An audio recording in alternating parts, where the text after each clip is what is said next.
할렐루야. 여러분 사랑합니다. 오늘 우리 꿈의 교회 혹시 방문하신 분들도 진심으로 환영합니다.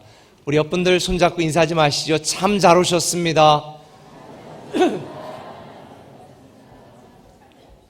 참 잘 오셨습니다.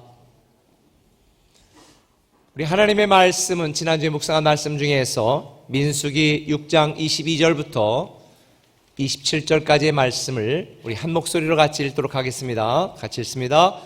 여호와께서 모세에게 말씀하여 이르시되 아론과 그의 아들들에게 말하여 이르기를 너희는 이스라엘 자손을 위하여 이렇게 축복하여 이르되 여호와는 내게 복을 주시고 너를 지키시기를 원하며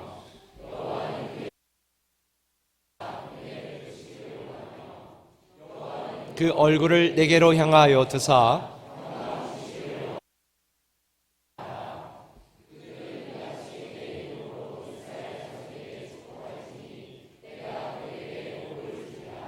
아멘. 새로운 정부가 들어선 지 얼마 되지 않았습니다. 새 정부가 들어서서 많은 국민들이 새로운 기대를 하고 정부에 대한 기대치가 굉장히 높은데 어쨌든 지금까지는 정말 새로운 변화를 시도하려고 참 많이 애쓰고 있는 것 같습니다. 그러나 대통령이 아무리 훌륭하고 정부가 아무리 노력한다 할지라도 모든 국민들의 기대를 다 충족시켜 줄 수는 없습니다. 국민들의 삶을 좀 나아지게 만들 수는 있지만 모든 국민들을 책임질 수는 없습니다. 정부만 그런 게 아닙니다. 한 가정을 책임지는 우리도 마찬가지인 것 같습니다. 부모님은 자녀를 다 책임지고 돌보기를 원하지만 그러나 부모의 마음과는 다르게 자녀들을 다 만족시키거나 행복하게 만들 수는 없습니다. 아마도 여러분들이 여러분의 부모님들에 대한 많은 기대가 있었을 것입니다. 부모님이 가진 능력이나 재산이나 그들의 힘겨운 삶에도 불구하고 아마도 여러분의 기대 이상으로 사랑을 받고 큰 분들도 계시겠지만 여러분이 부모에 대한 기대와는 전혀 다르게 부모에게 많은 상처를 받고 또 자란 분들도 있을지 모르겠습니다. 저는 목회를 하면서 목사로서 제가 추구하고 있는 중요한 가치 중에 하나는 어떻게 하면 우리 꿈의 교회 성도들을 행복한 성도가 되도록 만들까? 어떻게 하면 우리 꿈의 교회 성도들이 그리스도 안에서 예수 믿는 게 너무 행복하다고 그렇게 섬길 수 있을까라고 하는 그런 열망을 갖고 저는 목회를 하고 있습니다.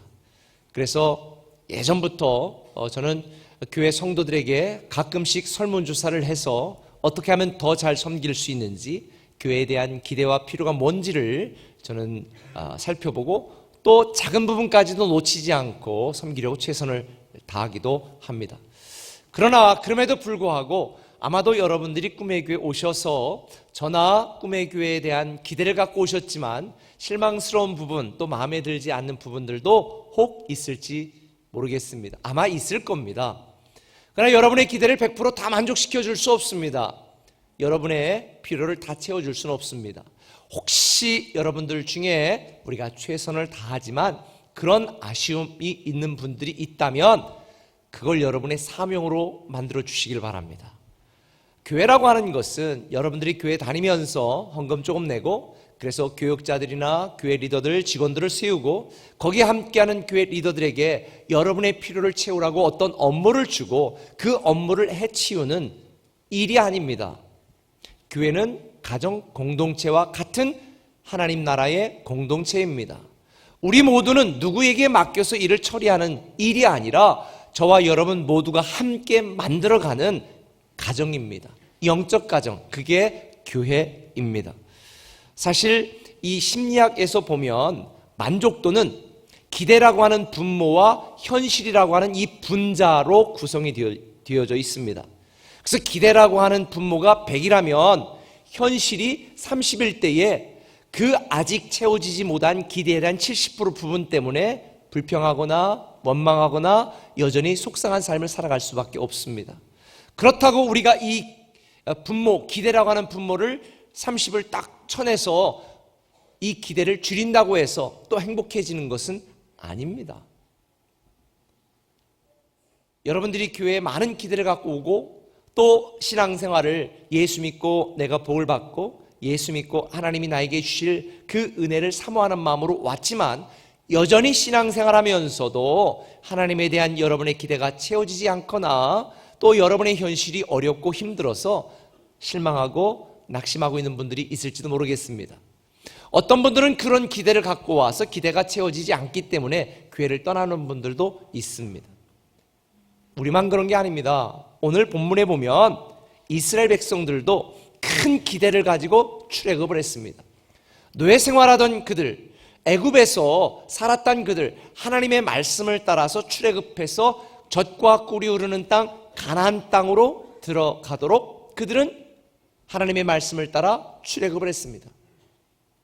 그런데 엄청난 기대를 갖고 출발했던 그들, 여전히 지난주 말씀한 것처럼 광야와 같은 그 인생, 광야와 같은 그 삶 속에서 힘들어하고 자기들의 희망과 기대가 무참히 깨지는 그 현실 생활 속에서 너무 괴로운 인생을 살았습니다.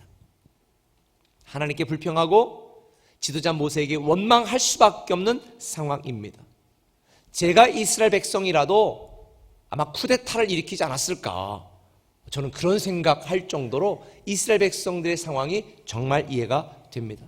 그러나 그들이 처한 상황이 비록 비참하고 척박하고 곤고해 보였지만 그들을 이끌어내시고 인도하신 하나님의 말씀을 듣고 하나님의 말씀을 따를 때는 하나님께서 그들에게 물을 내어 물을 마시게 했고 미추라기를 내어 그들의 만나를 내어 그들의 필요를 채우셨고 그들이 힘들고 어려운 상황 속에 불기둥과 구름기둥으로 보호하시고 지키시고 견디게 하시고 인내하게 하시고 이겨낼 수 있도록 이끄시고 인도하신 줄 믿으시길 바랍니다. 그래서 하나님께서는 오늘 본문에 보면 이스라엘 백성들에게 지금 너희들이 비록 힘들고 어렵지만 내가 너희를 지키고 보호하고 은혜를 베푼다고 말씀하고 있는 것입니다. 물론 지금 이스라엘 백성들의 상황이 개선된 건 아닙니다. 여전히 힘듭니다. 우리도 인생을 살아가면서 힘들 때 많이 있잖아요. 힘들 때 우리에게 필요한 게 뭘까요? 저는 확신이라고 생각을 합니다. 오늘은 실패했지만 내일 성공할 수 있다는 확신, 오늘은 내가 병들고 아프지만 내일은 건강해질 수 있다는 확신, 오늘은 내가 실망과 눈물의 자리에 있지만 내일은 희망찬 내일을 맞이할 수 있다는 이 확신이 있다면 우리는 오늘의 아픔과 오늘의 힘듦을 넉넉히 이겨내고 견딜 수 있을 것입니다. 그 확신이 필요했던 것이 오늘 본문에 등장하는 이스라엘 백성들입니다. 그들이 광야에 있었지만 반드시 그들이 가나안 땅에 들어갈 수 있다라고 하는 이 확신이 그들에게 다시 시작할 수 있는 힘과 능력이 되었던 것이기 때문입니다. 사실 물리적으로 보면 이스라엘 백성들이 출애굽해서 가나안 땅까지 가는 거리는 불과 일주일이면 갈 수 있는 거리였습니다. 그런데 우리가 알다시피 이스라엘 백성들은 그 시나이 반도 그 넓은 광야를 40년 동안이나 뺑뺑이 돌았습니다. 마음도 지치고 몸도 지치고 얼마나 그들은 힘들었을까. 그들 중에 어떤 사람들은 정말 우리가 약속의 땅에 들어갈 수 있는가? 이런 의심이 있었을 것입니다. 심지어 어떤 백성들은 정말 가나안 땅이라는 게 존재하긴 하나? 아마 이런 생각도 가졌을지 모르겠습니다. 우리도 인생을 살다 보면 하나님을 믿고 섬기지만 이스라엘 백성들 같은 광야의 삶에서 우리도 그런 의문을 가질 때가 있습니다. 하나님이 정말 우리의 기도를 응답하실까? 하나님이 정말 우리를 축복하실까? 아니 정말 하나님 나라라는 게 있기는 한 건가? 우리가 광야 같은 인생을 살다 보면 누구나 당연히 이런 의문과 질문을 던지게 됩니다.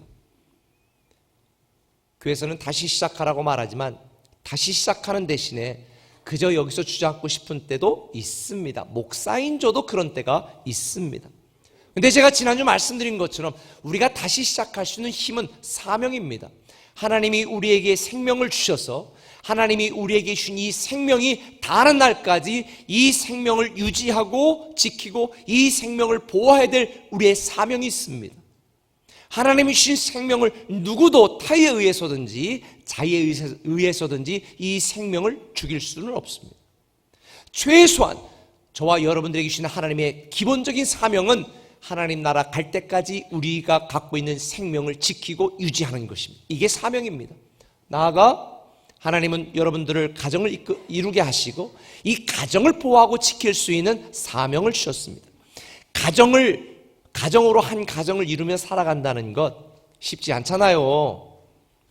괴로울 때 많잖아요. 그냥 딱 끝내고 싶은 때도 많잖아요. 그러나 우리는 이 가정을 지키고 보호해야 될 사명이 있기 때문에 끝까지 믿음으로 견뎌야 됩니다. 뿐만 아니에요. 정말 먹고 살기도 힘든 이 세상 한복판에 살면서 우리가 하나님을 섬기는 이 사명을 갖고 신앙생활하고 교회 생활을 하고 그래도 살아가, 거기다 나아가 비전과 꿈을 품고 하나님이 우리에게 부여하신 독특한 사명을 따라 살아간다는 게 그리 만만한 건 아니지만, 그러나 그게 힘들기 때문에 하나님께서는 지난주 이스라엘 백성들에게 사명을 깨우쳐 주신 것뿐만 아니라 그 사명에 대한 결과가 축복이다라고 하는 것을 우리에게 말씀해 주는 거예요. 힘들게 사명을 따라 사는 삶이 좌절과 낙심이 아니라 축복이라는 거예요. 저와 여러분들이 광야 같은 인생을 다시 시작할 수 있는 힘은 우리는 하나님의 축복을 받은 자요, 하나님이 우리를 축복하는 자라는 것을 알아야 가능한 것입니다. 사실 오늘 바로 전에 나오는 말씀, 오늘 우리에게 주는 말씀은요, 나실인, 다시 말하면 하나님이 구별하여 택하신 레위 지파, 제사장 지파에게 대한 말씀입니다. 알다시피 구약에는 제사장만 하나님을 섬길 수 있었지만, 나실인이었지만, 지금 신약시대에 와서는 우리 모두가 나실인입니다. 하나님이 구별하여 선택하신 하나님의 사람들, 그리스도인들은, 모든 그리스도인들은 나실인입니다. 택한 하나님의 백성들입니다. 이런 택한 하나님의 사람들에게 하나님은 하나님의 마음을 알려주시는 거예요. 뭐라고요? 24절부터 6절까지 같이 읽어볼까요? 여호와는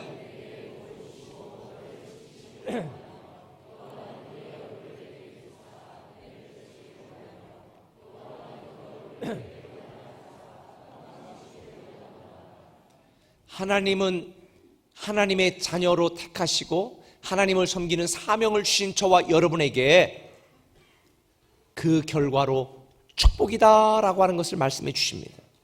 우리가 힘들 때, 어려울 때 반드시 하나님이 마지막에 잘되게 하신다라고 하는, 반드시 하나님이 축복하신다고 하는 이 사실을 믿고 우리는 다시 시작해야 됩니다. 여러분이 다시 시작할 수 있도록 만드는 힘, 축복입니다. 그런데 이 축복이라는 단어처럼 많이 그리스도인들에게 오해되고 있는 것은 없는 것 같습니다. 그러면 우리를 다시 시작하게 만드는 힘, 축복은 무엇인가? 제가 오늘 본문을 묵상하며 깨달은 게 이거예요. 축복은 운명을 바꾸는 선물이라는 것입니다. 한번 따라 합시다. 운명을 바꾸는 선물. 하나님의 축복은 운명을 바꾸는 선물이에요. 여러분, 오늘 본문에 등장하는 이스라엘 백성들은 애굽에서 노예 생활을 하던 노예 족속이었습니다. 그들에게 내일이라는 말은 사치였습니다. 행복이라는 말은 들어보지도 못했습니다. 그들은 짐짝 취급을 받았고 동물 취급을 받았습니다. 제가 인터넷 검색하다가 고고학에 대한 제가 또 관심이 많아서 하다 보니까 저 성주에서 성곽을 발굴하다가 성곽 밑에 인신 제사를 드린 유골 2개를 발견했다는 기사를 제가 보게 됐습니다. 1100년 전에 성곽을 건축하면서 성곽 밑에 이 성곽의 튼튼함과 안전과 방어를 위해서 두 사람을 인신 제사로 드려서 성곽 밑에다가 나란히 묻어놓은 거예요. 우리 한국도 불과 1100년, 1000년 전까지도 인신 제사의 풍습이 남아 있었습니다. 이게 한국만 그런 게 아닙니다. 전 세계적으로 보면 우리 한국도 주인이 죽으면 산 머슴들, 다 하인들 순장도 시켰지 않습니까? 전 세계적으로 성을 쌓거나 집을 하거나 뭔가 할 때 인신 제사를 드렸던 풍습이 전 세계에 만연해 있었습니다. 그래서 구약시대, 지금 현재 살던 이스라엘 시대에 너의 자녀를 불 가운데로 지나가게 하지 말라, 이는 가증한 것이라는 것은 어떤 민족들은요 자기 자녀들을 불태워서 인신 제사를 드리는 풍습도 있었습니다. 근데 여러분 이거 아세요? 하나님께서 저와 여러분들을 구원하시려고 인신 공양을 하셨다는 것. 어디에서? 십자가에서. 하나님이 우리를 살리기 위해서, 우리에게 생명을 유지하고 생명의 축복을 누리게 하기 위해서 하나님이 사람이 되어 이 땅에 오셔 십자가에 달려 죽으심으로 우리를 구원하셔 우리의 운명을 바꾸는 선물을 주신 거예요. 우리가 오늘의 내가 된 것은 이 운명을 바꾸는 선물인 예수 그리스도의 희생 위에 세워진 것입니다. 이 사실을 알면 어떻게 내 삶이 변하지 않을 수 있어요? 여러분을 살리기 위해서 창조주 하나님이 십자가에 달려서 우리를 위해 독생자 예수 그리스도를 보내주심으로 희생하셨다고 하는 이 위대한, 이 놀라운 선물, 이 은혜, 이걸 안다면 어떻게 우리는 살던 대로 살겠냐는 거예요. 저는 세상을 비관했습니다. 인생 끝나려고도 생각했던 사람이고, 교회의 수많은 문제를 보면서 제가 제일 증오했던 인간들이 성도요 교회였습니다. 그런데 어떻게 제가 교회를 위해 목숨을 걸게 되었는가? 나를 거룩한 소모품처럼 여기면서 왜 내가 내 일생을 주를 위해, 교회를 위해, 성도를 위해 드리게 되었는가? 운명을 바꾼 선물 예수 그리스도를 소유하고 있기 때문에, 운명을 바꾼 선물 예수 그리스도의 은혜를 깨달았기 때문이에요. 여러분, 출애굽기 2장 24절에 보면 우리 죽겠다 힘들다 하는 이스라엘 백성들의 고통과 신음소리를 들으시고 아브라함과 이삭과 야곱에게 세운 그의 언약을 기억하사 이스라엘 자손을 돌보셨고 하나님이 그들을 기억하셨더라. 사랑하는 성도 여러분, 우리는 영원히 죽을 수밖에 없는, 이스라엘 백성들처럼 애굽의 노예로 비참하게 죽을 수밖에 없는 운명을 가진 사람들이었는데도 하나님은 예수 그리스도를 통한 십자가의 공로와 은혜를 통해 운명을 바꾸는 선물 예수 그리스도를 통해 우리의 운명을 바꿔준 줄 믿으시길 바랍니다. 영원히 사는 복을 받은 거예요. 그래서 예수 그리스도를 믿는 자는 죽음의 강을 건너 생명의 땅에 이르게 되어지고, 예수 그리스도를 믿는 모든 자는 하나님의 자녀가 되는 권세를 받았으니 이 운명을 바꾼 선물을 깨닫고 이 은혜를 아는 자가 어떻게 살던 대로 살아가겠느냐는 거예요. 어떤 분들은 예수 믿어 누리게 되는 복을 이 땅을 살아가면서 여러분이 원하는 것 얻어내고 여러분이 필요한 것 채워지는 그런 시시한 복에 머물러요. 이걸 우리는 기복신앙이라고 말하죠. 그런데 우리가 누리는 복은 이런 정도의 복이 아니라 팔자가 고쳐진 복입니다. 운명이 뒤바뀐 복입니다. 영원히 죽을 운명이 영원히 사는 운명으로 죄의 노예였던 우리가 하나님의 자녀가 되는 운명이 바뀌는 선물을 우리는 받았으니 이게 바로 우리가 누리고 있는 축복인 줄 믿으시길 바랍니다. 예수를 믿는다는 것은 단지 교회 다니는 것을 의미하는 게 아니에요. 우리가 이 땅에 왜 존재하는지 존재 이유를 알고, 우리가 무엇을 왜 살아가야 되는지 우리의 존재 목적을 깨달아 지금까지 살던 데는 다르게 사는 것이 바로 진정한 교회 생활이요 신앙 생활입니다. 사랑하는 성도 여러분, 운명을 바꾸는 선물인 예수 그리스도를 믿으시길 바랍니다. 이 예수 그리스도의 은혜를 다시 깨달으시길 바랍니다. 운명을 바꾸는 선물 예수 그리스도를 알면 한숨 나는 인생이 기뻐 찬양하며 웃게 되는 인생으로 바뀌게 되는 거예요. 그게 바로 사도 바울이에요. 인간적으로 볼 때는 감옥에 갇혔습니다. 습기 차고 차가운 감옥에 갇혀 죽을 날을 기다리고 있는 사도 바울. 그런데 에베소 1장 3절에 보면 이렇게 말합니다. 찬송하리로다 하나님 곧 우리 주 예수 그리스도의 아버지께서 그리스도 안에서 하늘에 속한 모든 신령한 복으로 우리에게 복을 주셨다. 여러분, 찬송이 가능한 이유, 하늘에 속한 모든 신령한 복, 우리의 운명을 바꾸는 선물을 우리가 소유하고 있기 때문입니다. 하나님이 주시는 복은 이 땅에서 잠시 누리는 복이 아니라 영원히 누리는 복입니다. 인간적으로 볼 때는 좀 이해가 되지는 않아요. 왜냐하면 사도 바울이 하나님을 위해 평생을 걸고 헌신했잖아요. 그렇죠? 그럼 헌신의 대가가 뭔가 좋은 한 50평짜리 아파트라든지 무슨 막 이래야 되는데, 이 사도 바울은 헌신한 결과로 지하 감옥에서 죽음을 기다리다가 결국은 목 잘려 죽었거든요. 제가 사도 바울이 목 잘려 죽은 그곳을 가서 보았는데 전 눈물이 났어요. 인간적으로는 실패한 인생이 아닙니까? 세상적으로 보면 하나님에 대해 의심할 법도 하지 않습니까? 그런데 그는 세상의 복에 집착한 것이 아니라 운명을 바꾸는 선물, 하늘에 속한 신령한 복 예수 그리스도에게 집중했습니다. 자기에게 주실 하나님의 놀라운 복을 그는 알았기 때문에 이 땅에 사는 동안 현실의 일이 일비하지 않았던 거예요. 에베소서 계속 보면요, 11절에 그 안에서 우리는 예정으로 기업이 되었다. 예수가 그 기업의 보증이 되셨다. 그러니 그 기업의 풍성함을 무엇인지 알아라. 여러분, 여기서 기업이라고 하는 것은 하나님 안에서 누릴 모든 영광을 의미합니다. 대체 우리는 왜 이런 엄청난 복을 누리게 되었는가? 하나님의 상속자이기 때문에. 노예로 짐짝 취급받고 동물 취급을 받던 우리가 하나님의 상속자, 하나님의 자녀가 되었다는 거예요. 그래서 로마서 8장 17절에 뭐라고 말합니까? 자녀이면 또한 상속자, 하나님의 상속자요 그리스도와 함께한 상속자니 이 땅을 사는 동안 너희가 고난을 당하지만 실망하지 말아라, 낙심하지 말아라, 이 얘기예요. 그 어떤 힘든 상황에서도 하나님은 우리를 사랑하시고 내게 복 주시며 지키기 원하신다는 것을 잊지 마시기 바랍니다. 우리는 운명을 바꾼 선물 예수 그리스도를 소유한 자. 가끔 사람들은 교회를 다니고 신앙생활하면서도 이 환경이 어려워지면 하나님을 오해합니다. 정말 하나님 내 기도 듣고 계신가? 왜 이렇게 오래 걸리나? 이런 생각하는 분들도 있습니다. 왜 나에게 이런 어려운 일이 생기는가? 아마 광야를 걷는 이스라엘 백성들의 마음도 그랬을 것 같아요.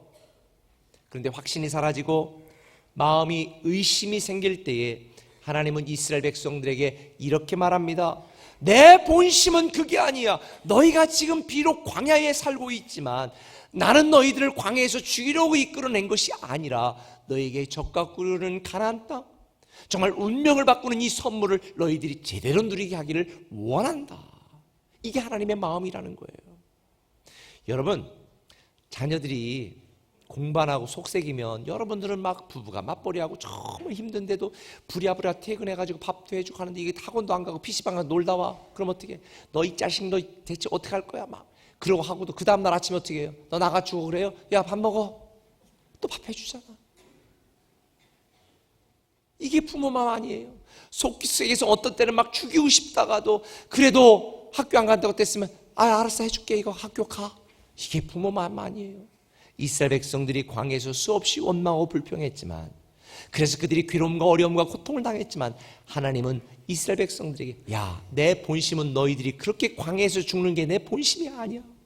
그러면서 예레미야 29장 11절, 저는 제가 힘들고 어려운 일이 당할 때마다, 생길 때마다 제가 위로받는 말씀이에요. 같이 읽어볼까요? 여호와의 말씀이니라.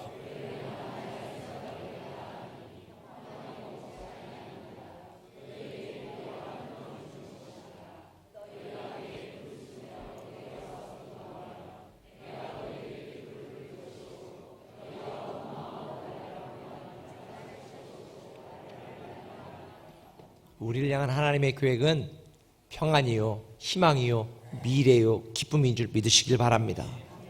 우리가 홀로 있는 그 순간, 그 시간에도 하나님은 우리를 고아처럼 내버려 두지 아니하시고 우리의 내일을 준비하고 계신다는 것, 이게 얼마나 우리에게 큰 위로움이 되는지. 물론 믿음이 있어도 우리의 마음의 두려움과 염려를 떨칠 수 없을 때 참 많이 있습니다. 근데 제가 몇 주 전에 설교한 것처럼은요, 하나님은 잘 되게 하실 거예요. 반드시 잘 될 거예요. 왜? 합력하여 선을 이루시니까. 우리의 가장 좋은 앞날을 확정하셨으니까. 그러니까 우리가 이해하지 못해도 하나님의 섭리를 받아들이고 스케일의 믿음으로 살아가자고요. 영원하지 않는 세상의 성공에 연연하지 말고 영원한 하나님의 복을 사모하며 살아가자고요. 세상의 성공을 따르는 자들이 아니라 세상의 성공이 나를 따라오게 만드는 자가 되었으면 좋겠어요. 나와 내 운명을 바꾸는 선물, 예수 그리스도를 우리는 소유한 자, 이 놀라운 축복을 저와 여러분들이 믿으시고 아시고 다시 시작하시고 다시 힘을 내시기를 예수님의 이름으로 축원합니다. 우리가 받은 축복이 뭔가? 두 번째는 이겁니다. 인생을 바꾸는 능력. 한번 따라합시다. 인생을 바꾸는 능력. 우리가 갖고 있는 이 축복은요, 인생을 바꾸는 능력이에요. 오늘 27절에 보니까 그들은 이같이 내 이름으로 이스라엘 자손에게 축복할지니 내가 그들에게 복을 주리라. 하나님의 축복은 우리 인생을 바꾸는 능력입니다. 제가 경험한 하나님은 그렇습니다. 하나님은 내가 할 수 없는 것을 하게 하시고, 내가 꿈꿀 수 없는 것을 꿈꾸게 하시고, 내가 볼 수 없는 것을 보게 하시면서 내게 불가능한 것을 가능케 하시는 분이 하나님이세요. 별 볼 일 없던 저를 하나님의 사람으로 사용하시는 이 하나님, 인생을 바꾸는 능력, 저는 예수 믿고 제가 경험한 하나님입니다. 여러분, 여러분의 자녀들 인간적으로 보면 아유 저 누구 닮아 저렇게 머리가 나쁜가, 그건 뭐 여러분 닮은 거니까 할 수 없잖아요. 그런데 그럼에도 불구하고 자녀에 대한 기대가 높지만 자녀가 그 기대를 따라주지 못할 때에 너무 속상하죠. 너무 화도 나죠. 남들은 학원 보내지 않아도 공부 잘한다는 얘를 학원 보내도 왜 이렇게 공부를 못하나. 근데 비결이 있어요. 하나님이 손대시면, 하나님이 만지시면, 하나님이 함께 하시면, 하나님이 도우시면 그 아이의 미래, 여러분의 가정의 미래, 여러분의 사업의 미래, 여러분의 인생의 미래가 바뀝니다. 전능하신 하나님, 창조주 하나님이 손대시면 못할 게 없습니다. 우리가 받은 복은 인생을 바꾸는 능력이에요. 이 인생을 바꾸는 능력, 예수 그리스도와 함께 동행하는 삶이 되시기를 예수님의 이름으로 축원합니다. 그런데도 믿지 않는 이스라엘 백성들에게 하나님은 대체 어떻게 내가 너희를 돕고 너희의 힘이 된다는 것을 너희가 알 수 있겠냐, 하도 안 믿고 의심하고 불평하고 원망하니까 하나님의 이름을 걸고 약속하셨어요. 성경 볼까요? 역대상 23장 13절 같이 읽어보십시다. 아브라함의 아들들은 아론과 모세니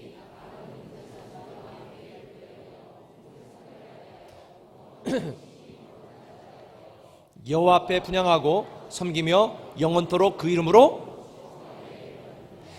제사장들을 선택하고 제사장들에게 이스라엘 백성들을 하나님의 이름으로 축복하게 만든 거예요. 하나님이 기름 부음 받은 저와 여러분들에게는 이 축복권이 있는 줄 믿으시길 바랍니다.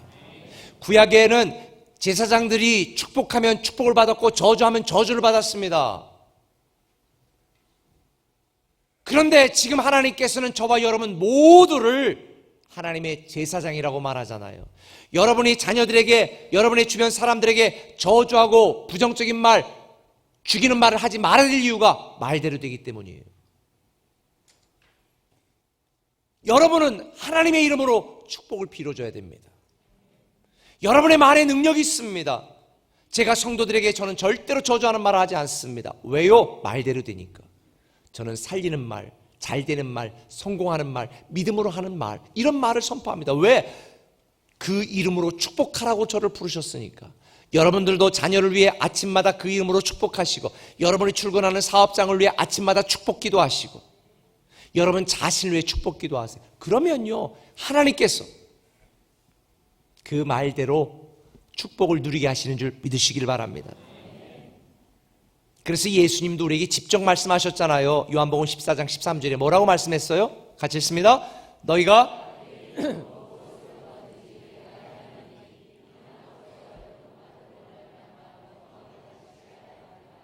내 이름으로 무엇이든지 내가 구하면, 하나님의 축복은 인생을 바꾸는 능력이에요.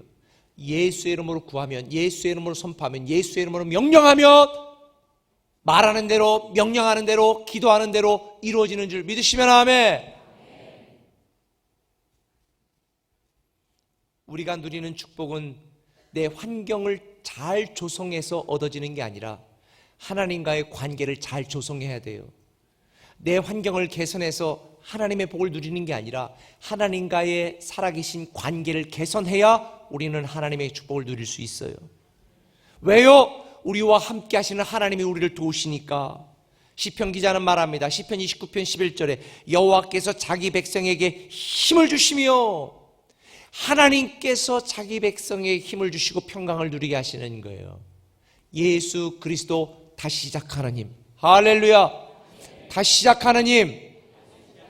그럼 그 뒤에 여러분이 얘기해야지. 다시 시작하는 힘.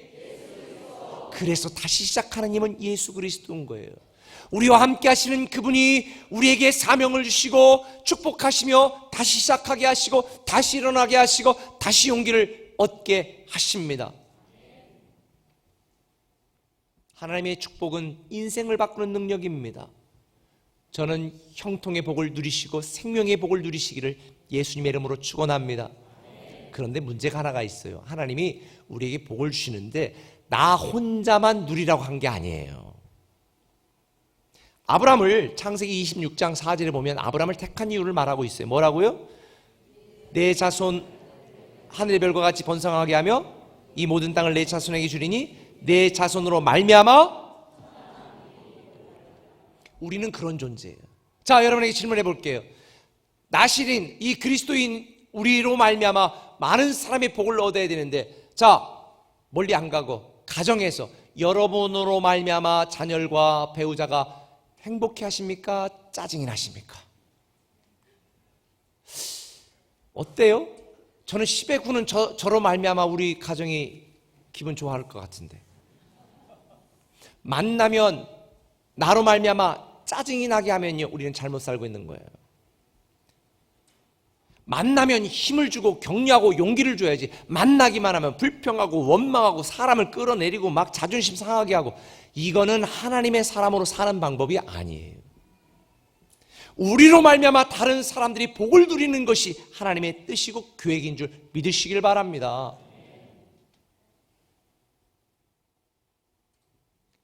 제가 지난 목요일 날에 충남지방 연합지방회를 갔어요. 연합체육대회를 갔어요. 한 10개 지방에서 한 400명 정도의 목사님 사모들이 왔는데, 저는 사실 그런 데가 자꾸 노는 걸 별로 안 좋아하는데 제가 할 수 없이 가야 됐어요. 왜냐하면 거기서 제가 개회회 때 설교를 했어야 되니까. 그래서 갔어요. 그래서 이제 하고 또 끝날 때까지 또 있었어요. 그래서 끝날 때는 이제 뭐 제가 순서 맡은 게 아니니까 밑에 같이 이제 딱 있었는데, 마지막에 하이라이트가 뭘까요? 경품 추첨이야. 마지막에 이렇게 뭐 선물도 내놓고 뭐 이렇게, 저도 이제 좀 후원했으니까 했는데, 제 평생에 탄 거 알아요? 드라이어기. 하나 당첨돼가 탔는데 너무 기분이 좋더라고요. 근데 뒤에 계신 한 사모님이 앉아있는데, 아유, 목사님이 기도 많이 하셨나 봐. 그런 거 타시고 내가 가져올 수가 있어야지. 아이, 사모님 쓰세요. 그래서 제가 줬어요. 이제 마지막에 이제 그 회장 목사님이, 오늘 설교한 목사님이 마지막 하이라이트 추첨하세요. 근데 그게 뭐냐면, 한 항공사가 성지순례권 168만 원짜리 성지순례권을 뽑도록 한 거예요. 다 목사님 사모님들이니까 쫙 뽑아가지고 하나 줬더니, 어떤 사모님이 당선됐다고 일어나가지고 펄쩍펄쩍 뛰면서 너무 좋아하시는 거예요. 그리고 막 뛰어나오시면 보니까 눈물 흘리고 계셔. 너무 좋아하셔가지고, 그러면 사회자가 하는 거예요. 아이, 사모님 그게 좋으세요? 그랬더니 그 사모님이 굉장히 어려운 미자립교회 목사님 사모님이었던 것 같아요. 우리 목사님이 40 전에 성지순례 가게 해달라고 그렇게 기도했는데 딱 그 마지막 해 하나님이 응답하셨어요. 그 얘기를 딱 듣는데 제가 가만히 있을 수가 없더라고. 성지순례 가는데 목사 혼자 가면 사모님 어떡해. 그래가지고 사회 보는 목사님에게, 그럼 나머지 반은 내가 된다고 해. 내가 된다고 해. 그래가지고 그분이 소감 이야기하고, 그런데 부부가 함께 가도록, 아니면 목사님 남은 한 분 값을 된다고 하셨습니다. 그랬더니 여러분처럼 가만히 있는 게 아니라 사람들이 다 박수를 치더라고. 그리고 들어가서 너무 좋아하시는 거예요. 그래서 바로 끝나고 거기다 좀 더 여비 쓰라고 해서 좀 더 보태드렸어요. 근데 너무 감사하다고. 저는 그때 참 굉장히 큰 감동이 있었어요. 여러분, 하나님은 많이 받은 자에게 많이 요구하시고 적게 받은 자에게는 적게 요구하시는데, 나로 말미암아 우리 교회로 말미암아 많은 사람이 행복했으면 좋겠다. 나로 말미암아 우리로 말미암아 많은 사람들이 인생을 바꾸는 능력이신 예수 그리스도를 만났으면 좋겠다. 이게 저의 소망이에요. 나 혼자 다 해먹으려고 교회를 세우는 게 아니라, 정말 수많은 하나님을 알지 못하는 사람들에게 예수 믿는 게 얼마나 감동이고 행복인지, 인생을 바꾸는 능력인지, 운명을 바꾸는 선물인지를 알게 하는 이 일이 우리를 통해 더 많이 이루어졌으면 좋겠다. 다음 주에 우리가 침례신학대학 주일로 그냥 오셔도 괜찮아요. 그냥 이렇게 좀 헌금을 할 시간을 가질 건데, 우리가 다음 세대를 키우고 우리 앞선 세대를 존중하고 그들의 미래를 우리가 예우해 드리는 것은 우리 교회가 또 해야 될 일이 아닌가. 사랑하는 성도 여러분, 저는 여러분들이 많이 보시고 많이 가지시고 그래서 유통업자가 되시길 바랍니다. 4대 강이 왜 문제예요? 물이 흐르지 않으니까 고여 썩잖아요. 제가 공주보 있는 쪽도 가보니까 문제가 심각하더라고. 강은 흘러야 되는 거예요. 여러분이 다 모아 쌓아놓고 있다면 썩어요. 그래서 우리 교회 찬양팀 이름이 물된 동산이에요. 우리는 흘러내보내는 교회가 돼야 됩니다. 나누는 교회가 돼야 됩니다. 여러분들 중에 꿈의 교회는 크니까 이런 분이 있으면 주변에 작은 교회로 가셔도 괜찮아요. 섬기셔도 괜찮아요. 우리는요, 하나님이 우리에게 주신 이 놀라운 축복을 누군가에게 유통시켜야 됩니다. 그게 우리에게 주신 하나님의 기대라고 저는 생각을 해요. 사랑하는 성도 여러분, 제가 지난주 우리는 영적 제사장으로, 왕 같은 제사장으로 굉장히 많은 영향력을 끼치는 우리의 존재임을 알려드렸습니다. 이 제사장이라고 하는 라틴어는 폰티펙스라는 단어인데 이게 다리라는 뜻이에요. 다리를 놓는 사람이라는 의미입니다. 제사장은 구약시대 때 하나님과 백성들의 사이에 다리를 놓았죠. 저와 여러분은 세상과 하나님 사이에 다리를 놓아야 돼요. 많은 사람이 우리를 통해 하나님께 나아갈 수 있도록 만드는 다리가 되어야 돼요. 제가 세종꿈의교회를 처음 개척할 때에 23평짜리 카페를 빌려가지고 카페를 임대해가지고 카페를 하면서 카페 이름을 카페 브릿지라고 줬어요. 브릿지가 뭐죠? 다리예요. 저는 다리가 되고 싶어요. 우리가 글로리 채플을 세우고 거기도 또다시 카페를 세웠는데 거기는 카페 브릿지입니다. 믿지 않는 사람들에게 카페 브릿지를 통해 하나님을 알게 하는 다리가 되고 싶다는 거예요. 사랑하는 성도 여러분, 하나님을 만난 사람들은 자신의 운명을 바꾼 것뿐만 아니라 운명을 바꾸는 선물인 예수 그리스도를 증거하는 자요. 영적인 나시린인 그리스도인들은 내 인생만 바꾸는 능력이신 예수 그리스도를 믿고 섬기는 게 아니라 다른 사람들도 그렇게 할 수 있도록 만드는 사람이에요. 저는 우리 꿈의 교회와 저와 여러분들이 그렇게 되기를 예수님의 이름으로 간절히 축원합니다. 다시 시작하는 힘 예수 그리스도, 다시 시작하는 힘, 이 축복, 이 사명으로 힘들어도 다시 시작하시기를 예수님의 이름으로 축원합니다. 기도하시죠.